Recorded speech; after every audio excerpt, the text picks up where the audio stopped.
Welcome to రాజనీతి. Professor నాగేశ్వర్కు మద్దతుగా నేనున్నానంటూ ప్రముఖ సినీ నటుడు ప్రకాష్ రాజ్ ప్రకటించారు. ప్రొఫెసర్ నాగేశ్వర్ మీద ఇటీవల ఆంధ్రప్రదేశ్లో కేసులు నమోదు చేయటం సరైన చర్య కాదని ప్రకాష్ రాజ్ ఖండించారు. మనం ప్రజాస్వామ్యంలో ఉన్నామా, ప్రజల పక్షాన ప్రశ్నిస్తే కేసులు పెడతారా, stop this nonsense and behave your self అని ఆగ్రహం వ్యక్తం చేశారు. ప్రొఫెసర్ నాగేశ్వరరావు గారు సంవత్సరాలుగా అధికారంలో ఉన్న వారినైనా ప్రతిపక్షంలో ఉన్న వారినైనా ప్రశ్నించారు. ప్రజల పక్షాన నిలబడ్డారు. కానీ ఆయన మాట్లాడిన మొత్తం విషయాన్ని పక్కన పెట్టి అందులో ఒక లైన్ మాత్రమే పెట్టుకుని సోషల్ మీడియాలో ట్రోలింగ్, కేసులు, బెదిరింపులు. ఏంటిది? ఇది ప్రజాస్వామ్యమా? లేక మా నాయకుడిని ప్రశ్నిస్తే నాశనం చేస్తాను అనే రాజకీయ గుండాయిజమా?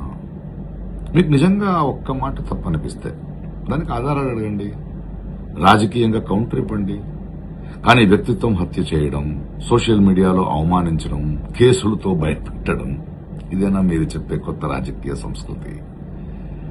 నాగేశ్వరరావు గారు చంద్రబాబు గారిని ప్రశ్నించారు, పవన్ కళ్యాణ్ గారిని ప్రశ్నించారు, కేసీఆర్ గారిని ప్రశ్నించారు, జగన్ గారిని ప్రశ్నించారు, రేవంత్ రెడ్డి గారిని ప్రశ్నించారు, బీజేపీని ప్రశ్నలు అడిగారు. అప్పుడు ఆయన నిజాయితీ మీకు గుర్తుకు రాలేదా? ఇప్పుడు ఒక మాట మీకు నచ్చలేదని ఆయన మీద యుద్ధం ప్రకటించడం ద్వంద్వ వైఖరి కాదా?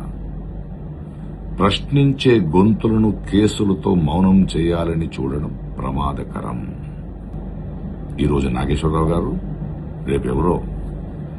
ఇంకో విషయం, ప్రస్తుత రాజకీయ పరిస్థితుల్లో ఏ పార్టీ ఎవరితో పొత్తు పెట్టుకున్నారు, ఎవరు పట్టులో ఉన్నారని అందరికీ అన్నీ తెలుసు. So please stop this nonsense and behave your shelves.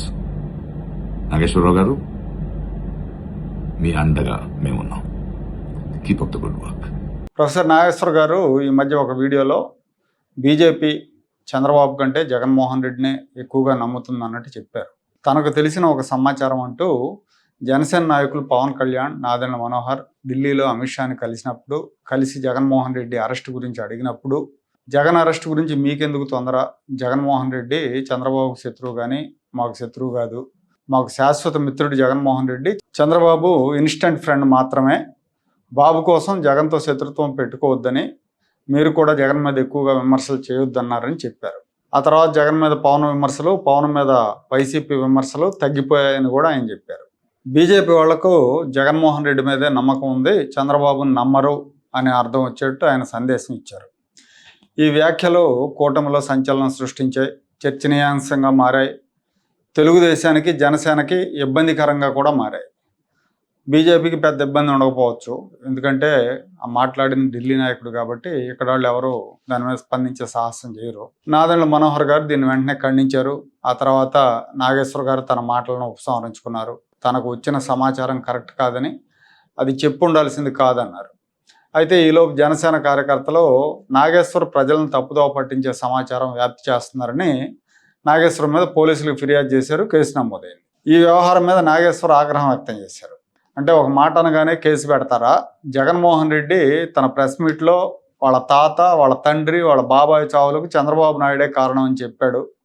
ఒక ముఖ్యమంత్రిగా చేసిన వ్యక్తి ఒక తప్పుడు ఆరోపణలు చేసినప్పుడు మీకు దమ్ముంటే జగన్మోహన్ రెడ్డి మీద కేసు పెట్టి అరెస్ట్ చేయండి, పిచ్చుక మీద బ్రహ్మాస్త్రంలాగా నా మీద కేసు పెడతారా అని ప్రశ్నించారు ఆయన. సో ఈ ఎపిసోడ్లో నాగేశ్వర్కు మద్దతుగా ప్రకాష్ రాజ్ రంగంలోకి దిగారు. నాగేశ్వర్ కొన్నేళ్లుగా అధికారంలో ఉన్న వాళ్ళని ప్రశ్నిస్తున్నారు, ప్రశ్నించే గొంతులు నొక్కొద్దంటూ వీడియో రిలీజ్ చేశారు. ప్రకాష్ రాజ్ ముందు నుంచి కూడా బీజేపీ వ్యతిరేకంగా ఆయనకు పేరుంది. కాంగ్రెస్ లెఫ్టిస్ట్ సానుభూతి పరుడుగా ఉండేవారు. అయితే ఈయన ఐడియాలజీ వచ్చేసి ప్రాంతాన్ని బట్టి మారుతూ ఉంటుంది. ఒక్కో ప్రాంతంలో ఒక్కో వైఖరితో ఉంటాడు. నికార్సైన బీజేపీ వ్యతిరేక అయితే అన్ని చోట్ల బీజేపీకి వ్యతిరేకంగా ఉండాలి, కాంగ్రెస్ లెఫ్ట్కి మద్దతుగా మాట్లాడాలి. కానీ తెలంగాణలో కాంగ్రెస్కి మద్దతుగా మాట్లాడేతను అక్కడ బీఆర్ఎస్ నేతలతో అంటగవుతాడు. కేసీఆర్ నియంత్రణతో పోకడల్ని మెచ్చుకుంటాడు, కేటీఆర్తో కలిసి తిరుగుతూ ఉంటాడు. చంద్రబాబుకి హైదరాబాద్లో ఏం పని, లేదంటే ఆంధ్ర లీడర్స్కి తెలంగాణలో ఏం పని అని ప్రశ్నిస్తూ ఉంటాడు. రేవంత్ రెడ్డి మీద విమర్శలు చేస్తూ ఉంటాడు. ఇక్కడ ఆయన నైజం బయటపడుతుంది. ఆంధ్రప్రదేశ్లోనేమో చంద్రబాబు నాయుడు పాలనను విమర్శిస్తాడు. జగన్మోహన్ రెడ్డి 5 ఏళ్ళు అరాచకం చేసినప్పుడు నోరు మెదపడు. జగన్మోహన్ రెడ్డి తెర వెనక బీజేపీకి మద్దతు ఇస్తున్నప్పుడు ఇదేంటండు.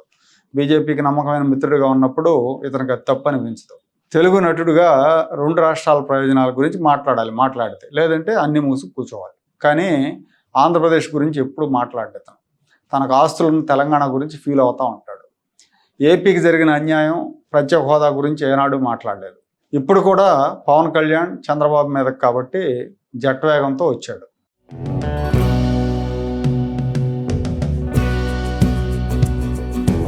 Like, share and subscribe to Rajaniti channel.